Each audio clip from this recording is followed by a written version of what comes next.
La clase anterior hablamos acerca de la Guerra Fría en América Latina.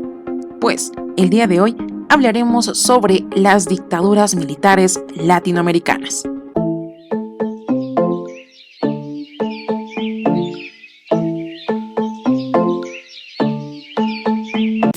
¿Sabías que democracia es el gobierno de todos?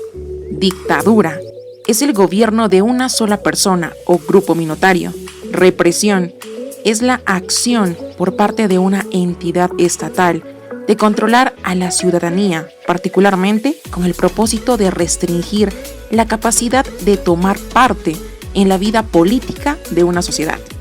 Y finalmente, ¿sabías que golpe de Estado es la toma del poder político vulnerando las normas legales de un país con violencia y de forma ilegal? Y esto generalmente se realiza por militares o con apoyo de un grupo armado. Teniendo conocimiento sobre esto, empecemos con nuestra lección. Hacia mediados de la década de 1970, la mayoría de los países latinoamericanos tenían gobiernos dictatoriales. Las Fuerzas Armadas o sus representantes ejercían el poder de manera directa. En Brasil, en 1964, en Perú, desde 1968, en Chile, desde 1973 y en Argentina, desde 1976. Pero en Paraguay, el general Alfredo Stroessner ejercía un poder dictatorial desde 1954. Hablemos entonces sobre la ideología de seguridad nacional.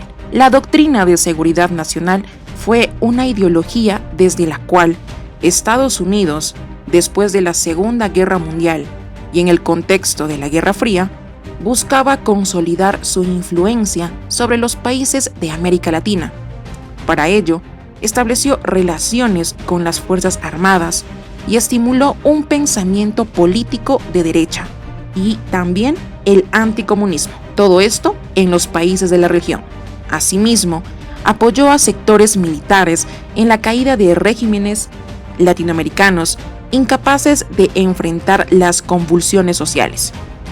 Como la ideología, la doctrina de seguridad nacional se basó en dos postulados. La primera, visión bipolar del mundo. Desde esta perspectiva occidental, liderado por Estados Unidos, representaba el bien, la civilización, la democracia y el progreso. La Unión Soviética, que estaba al frente del bloque comunista, representaba en cambio el mal y la dictadura. Segundo postulado, la guerra generalizada. Como América Latina pertenecía al mundo occidental, era parte de su cruzada contra el comunismo mundial.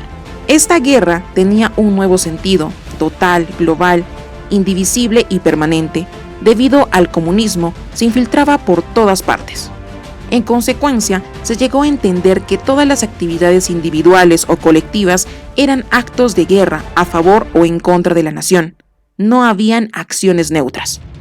Estados Unidos inculcó la doctrina de seguridad nacional en las Fuerzas Armadas a través de sus agregados militares, misiones especiales y cursos en escuelas especializadas, además del sutil adoctrinamiento y seguimiento de quienes se formaban de acuerdo con esa ideología. Los más importantes medios de adoctrinamiento fueron las escuelas especializadas. Por ejemplo, la que se fundó en Panamá en 1946, graduó hasta 1984 a más de 60,000 oficiales. Desde 1963 recibió el nombre de Escuela de las Américas. Hablemos ahora acerca de las dictaduras en los países del sur. En Argentina, Chile y Brasil, las dictaduras militares desarrollaron políticas fuertemente represivas. Contaron durante mucho tiempo con el apoyo de Estados Unidos y sostuvieron posiciones ferozmente anticomunistas. En el caso de Chile, fue el general Augusto Pinochet quien, apoyado por el gobierno de Estados Unidos, dio un golpe de Estado contra el gobierno socialista de Allende. Y esto el 11 de septiembre de 1973.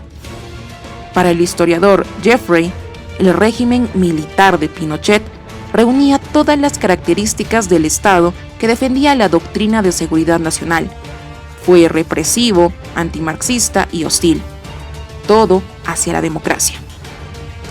Desde el punto de vista institucional y legal, la dictadura de Pinochet pasó por dos etapas.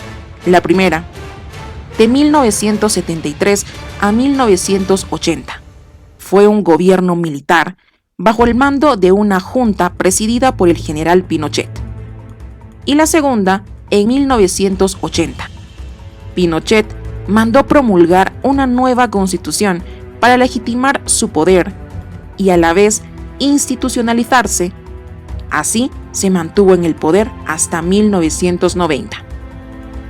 En Argentina, las Fuerzas Armadas dieron un golpe de Estado el 24 de marzo de 1976 y derrocaron a la presidenta María Estela Martínez, viuda de Perón. La junta militar dirigió la dictadura más violenta de la historia argentina. Le integraban los comandantes generales de las tres armas: Jorge Rafael Vidaella, del Ejército; Emilio Eduardo Macera, de la Marina; y Orlando Agosti, de la Fuerza Aérea.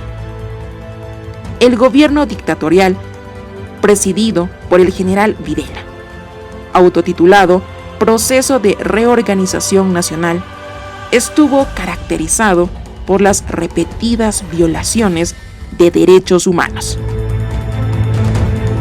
Es así que con toda esta información podemos dar fin a esta lección. Espero les haya gustado. Nos vemos la siguiente clase.